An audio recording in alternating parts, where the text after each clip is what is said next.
Hey everyone, and welcome back. It is menu day, and that is my favorite day of the week. I know, I get a little too excited.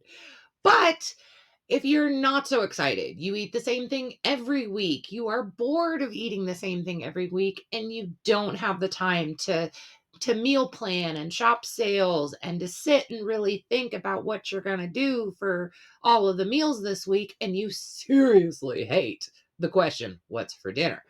I'm here to help you out. My name is Jen, and I am with Lodo Family, which is a website dedicated to helping you. And we have got you covered this week with a full menu of breakfast, lunch, dinner, snacks, and a sweet treat, all for under $100 at your local Walmart. And you don't have to go to multiple stores. You don't have to be a crazy couponer, and you don't have to add a huge amount of extra stress to your week. So it's just an easy meal plan that anyone can do. So stick around and we're going to go through this. Okay, here is the overview of all the meals for the week.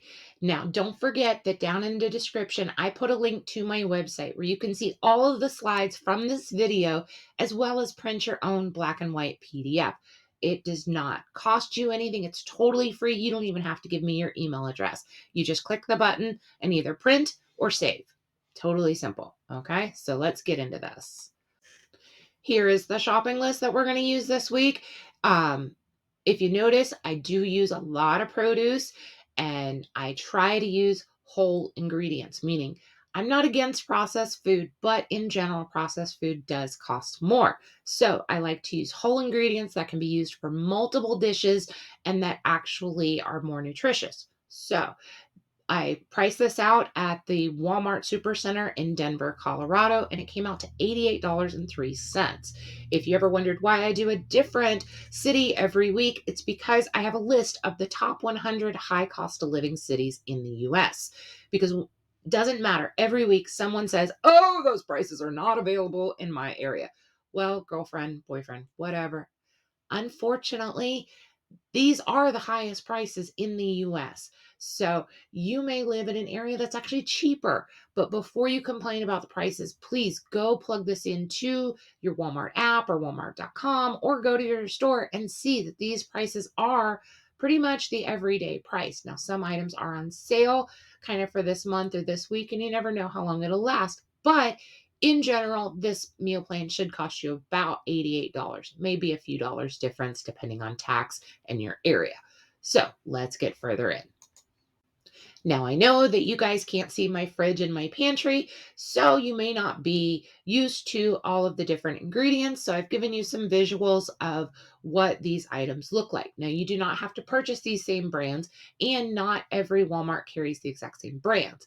For instance, this honey, it's like organic, whatever. It was just the cheapest honey that was available. So when you look, make sure that you're looking at the lowest priced options.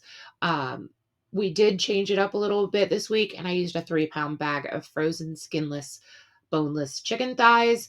If that is not your preferred cut of meat, you could easily substitute that with some chicken breasts. It's just that we weren't going to need like a full family size pack of chicken breasts. So this was actually the cheaper option. Um, I do have on here the whole frozen strawberries. Now, if you have younger kids, you may want to opt for the ones where it's already sliced. I'll let you determine how you want to do that. And some of these you probably already have in your pantry. And if you don't like the flavor that I picked out, that's totally okay. Just do the ones that'll work for you and your family. Now, for day one, I just want to mention that this is typically a Sunday at my house. So you've gotten your groceries, you are ready to go. For breakfast, we're going to do a super easy ham and cheese corn muffins. Now, I happen to really like those little Jiffy box mixes. You can totally make your own. It just came out cheaper to go with this option. And you're going to make it just like you normally would, where you add an egg and a third of a cup of milk. But we're going to add to it 1/4 or about 4 ounces of our ham and about half a cup of shredded cheddar cheese. And then we'll bake them.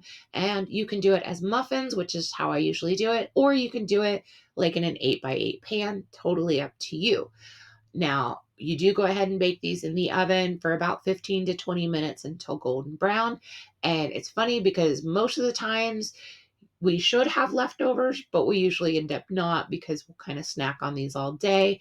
And normally the box makes 6 muffins, but I find once you add the other stuff in, you can easily make 8 muffins out of this. For lunch, we're going to do a simple grilled turkey and cheese sandwich with tortilla chips because we don't have any leftovers yet. And then for dinner, we're going to do honey garlic chicken thighs over rice with broccoli. Now, I'm giving you 2 different options here. Since this is a Sunday, I have a little bit more time and I can dedicate more time to meal prepping. So, what I would do is I would defrost the bag of chicken thighs and I would drizzle them with oil, some salt and pepper, maybe some onion powder. Go ahead and bake them in the oven and just have my chicken cut gone ahead and pre-cooked for the week. So that means all the meals that I need chicken for are going to be ready. If you don't have that time, I totally understand. I give you the options of cooking them later. So, this is super simple. For the sauce that we're going to make, oh, another thing real quick. When you start this dinner, go ahead and start your rice first because that will take the longest time. I like to do 1 cup of white rice to 2 cups of water. You can adjust this as needed if your family eats a lot more rice than we do. We just don't like to have a ton of rice left over, but if you're a big rice fan, you can make more and have more leftovers.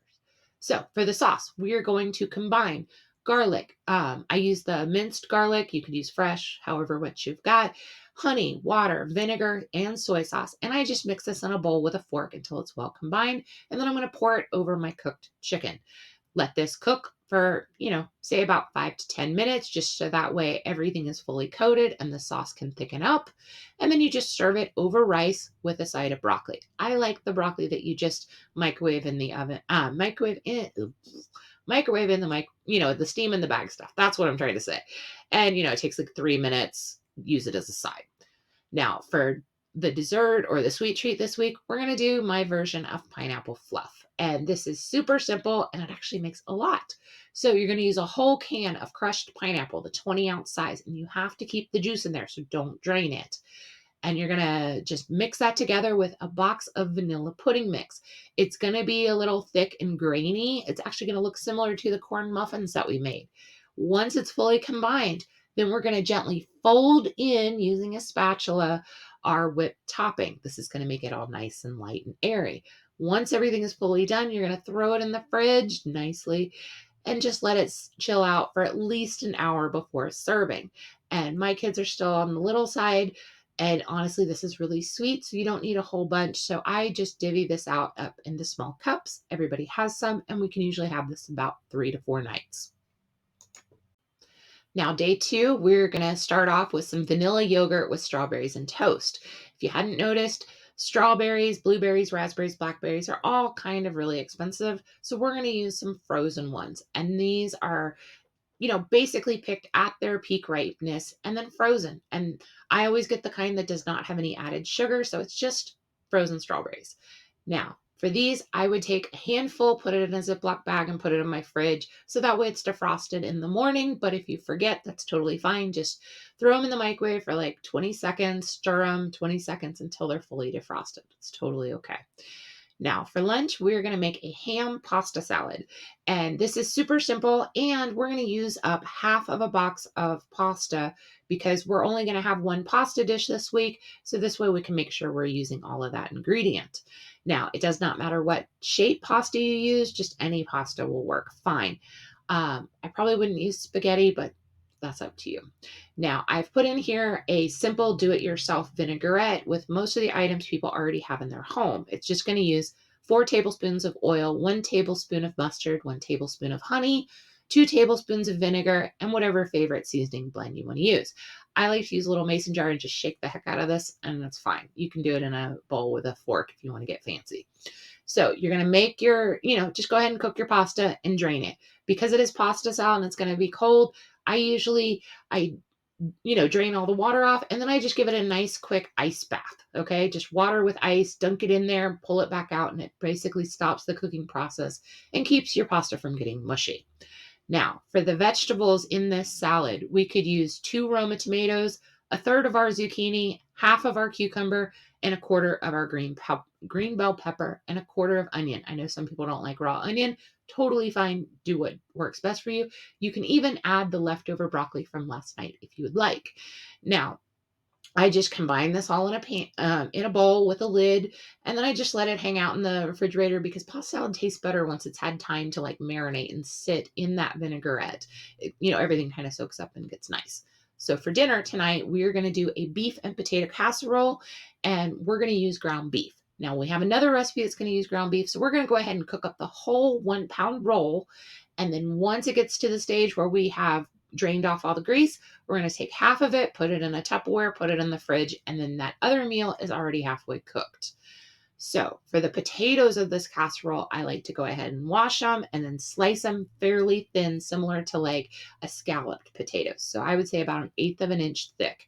The thinner they are, the quicker it cooks. If you go bigger, it could take longer. And then here's going to be our flavoring here.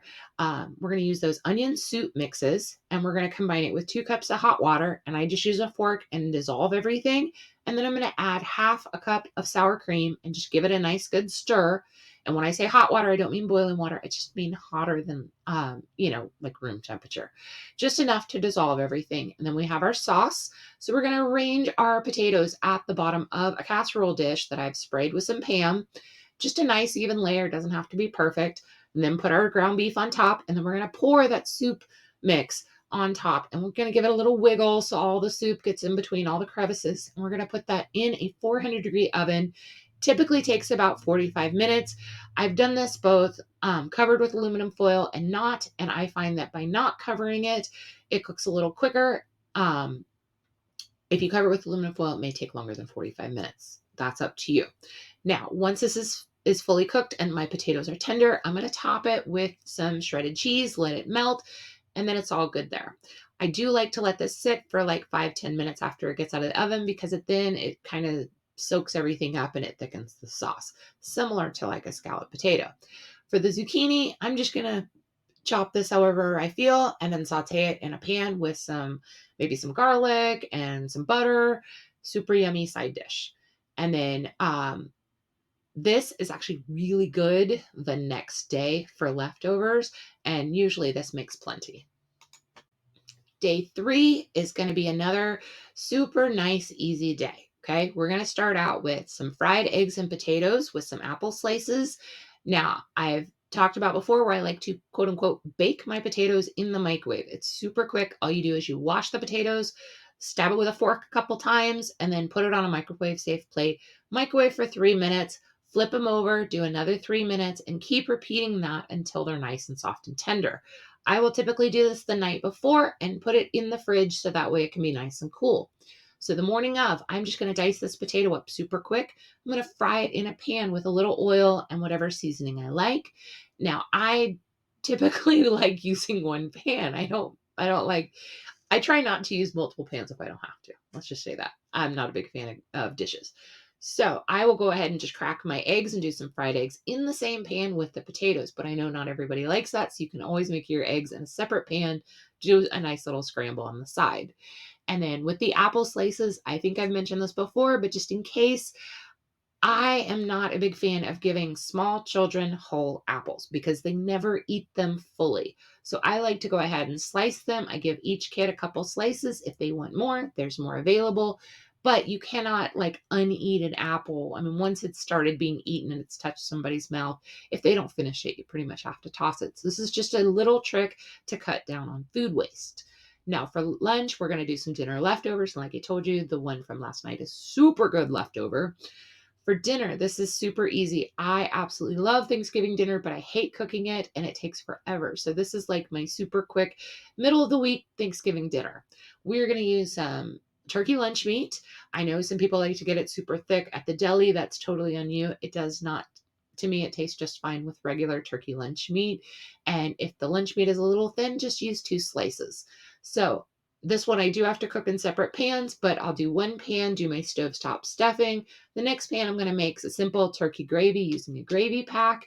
And then to assemble this, it's very similar to like a cabbage roll. So I put my turkey, I put a good spoonful of the stuffing, and I roll it up and I put it seam side down. If it falls apart, it's totally fine. It all tastes the same anyway. And then I usually get between 6 and 8 rolls into like a casserole dish. And then I'm going to top it with my gravy mix. Now everything is fully cooked. So really we're just going to stick this in the oven just to make sure everything has time to kind of meld together and is all the same temperature. I would say about 15 to 20 minutes in the oven. And then this is a super easy one, and this one tastes really good the next day as well. Okay, so day 4 is here, and we're going to do some vanilla yogurt with strawberries and toast again. We're going to have some of that ham pasta salad. And then for dinner, I am a huge fan of making my own pizza crust because I do have a stand mixer with a dough hook. If you do not have that, that is totally okay. You can actually buy little packs. I know Betty Crocker makes one. A lot of places have a generic version of it. It's just a simple dough mix that all you need is a fork and water to make. So don't let not having a stand mixer stand in the way of making your own pizza crust. So this is the way I do it in my stand mixer. I start with my yeast, my sugar, and my hot water. And I just go ahead and let that bloom and activate while I am measuring my dry ingredients. It just kind of saves you a little bit more time. So in my bowl, I'm going to combine my flour, my salt, and my seasonings. I like to use ranch seasoning, just the powdered ranch, but you can use whatever you like. I've done in the past where I do like garlic and onion salt and oregano. You can add however you like. It just gives it a nice little flavor. Then what we'll do is I add my oil to my bloomed yeast, and then I add my flour. Now, I don't like having that flour cloud that happens when you turn your mixer on too quick. So I turn it real low, just let it kind of combine. Once everything's combined, I crank it up a little bit, and then I let it make its ball. When it's starting to form the ball, I just touch, give it a little pinch. If it is super sticky, I'm going to add maybe like a quarter a cup of flour. If it's not super sticky, I just let it keep going. It really depends on the humidity in the air when you make it. Once your ball has formed, I'm going to use that same bowl that I measured all my flour in, and I'm going to just spray it with some pan spray, put my ball in there, and then just let it rise. You can cover it with plastic wrap or a clean towel. Now, you would need to let it rise at least 30 minutes. If you can, I usually make this at like 3 o'clock and let it sit for about an hour and a half, just because it gets nice and airy and just makes it taste better to me. Totally up to you. For our actual pizza, we're just going to do a simple barbecue sauce on the bottom. I do about half my cheese, and then I'm going to add in my just chopped chicken thighs that have already been cooked, some about half of a red onion, and the other half of my cheese. We like spicy, so I usually do some jalapenos on the side, but whatever other toppings you want to add, totally fine. And then you're going to bake that in the oven, 400-degree oven, about 10-15 minutes. Now, I would serve this with some roasted potatoes and some corn. Roasted potatoes are my absolutely favorite. I think I include them every week because they're just so simple and so tasty. So all I do is I just wash and chop my potatoes. You can do any size you like. I do wedges or like half moons.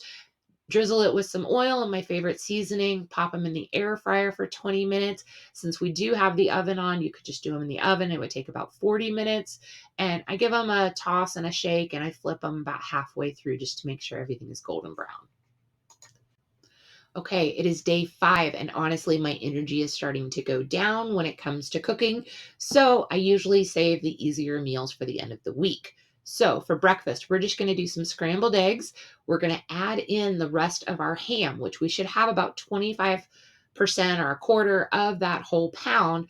And if it's big chunks, you can always chop it up a little bit smaller. You can always add some cheese. And then we're just serve this with toast and a banana. For lunch, we're going to do a baked potato. And you may wonder why I always put baked potatoes as an option. And that's because I almost always include a 5-pound bag of potatoes in my recipe, in my meal plans, because potatoes are the number one satiating food that you can eat, meaning they will make you feel full and satisfied longer than any other food out there. So that to me, I want to eat something nice and filling for lunch, especially for a hot lunch. And you can add anything you like on top of a baked potato, whether it's just sour cream or butter or seasonings, or maybe you have some leftover broccoli. It's a great way to use up those little odds and end pieces. For dinner, this is going to be super easy because remember, we already cooked half of our pound of ground beef the night before. So in a pan, I'm going to add my 3/4 of a green bell pepper. And to be honest with you, when I chop part of it up for the pasta, I'm going to go ahead and chop it up and put it in a bowl with a lid on it. So that way on this night, I'm just dumping it. not even having to chop. I'm going to add my can of mushrooms. I like to drain them because I don't particularly care for mushroom juice, and just saute that until nice and soft. Okay. We're going to add our ground beef. We're going to make sure we don't have any chunks and it's all broken up. And then we're going to add some seasonings. I like to go with garlic powder, onion powder, black pepper, and some Worcestershire sauce. You can measure that with your heart. Another good option here is if you have like an A1 or a Heinz 57, give it some more of that steak flavor. Once that's seasoned, I'm going to go ahead and take 2 cups of water and microwave it. And then I'm going to use a fork to dissolve my beef cubes. Now, some people like a really strong beef flavor, some people don't, or some people are worried about the sodium levels of those cubes. So if you're worried about that, just use 1 cube. If you like the extra flavor, use 2. Up to you. Then we're going to add our box pasta. You can use whatever box pasta you want. It does not matter the shape or the size. Probably wouldn't use spaghetti, but any other shape is totally fine. We're going to add that in. We're going to make sure everything is covered. If it is not fully covered, just have a couple end pieces poking out. That's okay. But if you have a lot, go ahead and add a little bit more water. Now, I just crank this up to boiling, and then once it's boiling, I drop it down to a simmer with the lid on for about 20 minutes. You just want to cook it until your pasta is nice and tender. Then take the lid off, let it cook for a couple more minutes. You want a little bit of liquid similar to like a hamburger helper, but if it's still looking like soup, definitely let some of that excess liquid cook off. Now, once that's ready, we're going to go ahead and add in the cream cheese. I like to just go ahead and chop this up into little cubes and then sprinkle it in there and start stirring so it will melt. This is going to add that super creamy cheesiness to the dish, and it'll thicken up that sauce. Once that's fully combined, I'm going to sprinkle the top with some mozzarella cheese, put the lid back on, let it melt, and then we just serve this with an easy side salad. You should have some diced tomato, some diced cucumber, maybe some shredded cheese. You can make a simple quick vinaigrette, or you probably already have some kind of salad dressing in your fridge so you can use it up. Okay, it is day 6, which in my week is normally a Friday. And honestly, by Friday, I've done so much this week and I'm just kind of brain fried. So I'm going for super or extraordinarily simple. So for breakfast, we're going to do strawberry banana pancakes. This is just like the banana pancakes we've made in the past, where basically you're taking your ripe bananas and you're mixing them with eggs and then frying them similar to a pancake. It sounds weird, but I swear it's so yummy. We probably have quite a few strawberries left over. So what I would do is I would take a bowl and I would put in my frozen strawberries and my bananas without the peel, throw them in the microwave for 30 seconds, stir them with a fork until they're nice and mushy. You may have to just put them back in the microwave for another 20-30 seconds.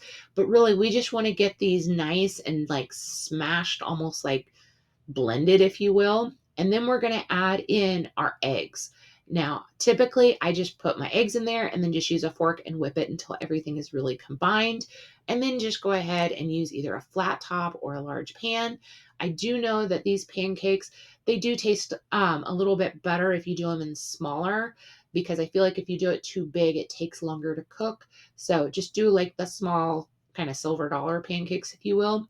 And since we have the honey this week, instead of pancake syrup, if you don't have it, that's okay. We can just use honey on top of this. For lunch, we're going to do some dinner leftovers.